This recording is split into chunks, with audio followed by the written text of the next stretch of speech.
Hi எல்லாருக்கும் வணக்கம். நம்ம இந்த வீடியோவில் பிம்பிள்ஸ் முகப்பரு வந்த தழும்புகள் ஃபேஸில் நிறைய இருக்குது. முகப்பரு வந்து சரியாயிட்டோடனே ஒரு சின்ன குட்டி குட்டியான குழியாக இருக்கும் ஃபேஸில்.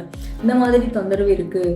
இல்லை அம்மை வந்த தழும்புகள் ஃபேஸில் இருக்குது. இல்லைன்னா நிறைய பிளாக் மார்க்ஸ் இருக்குது. இந்த மாதிரி தொந்தரவுலாம் இருக்கிறவங்களுக்கு இப்போ நம்ம பார்க்க போகிற இந்த ஃபேஸ் பேக் நீங்கள் ரெகுலராக யூஸ் பண்ணீங்க அப்படின்னா நல்ல இம்ப்ரூவ்மெண்ட் கிடைக்கும்.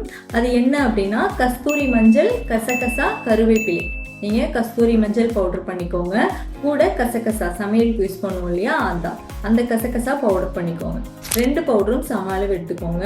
கூட நல்ல ஃப்ரெஷ்ஷான கருவேப்பிலை எடுத்து நல்லா அரைச்சி தண்ணி விடாமல் ஜூஸ் எடுத்துக்கோங்க. அந்த ஜூஸை இந்த பவுடரில் மிக்ஸ் பண்ணி நல்லா பேஸ்ட் பண்ணிவிட்டு இந்த பேஸ்ட்டை நீங்கள் ஃபேஸ் பேக்காக போட்டுட்டு நல்லா காஞ்சதுக்கப்புறம் வாஷ் பண்ணிடலாம்.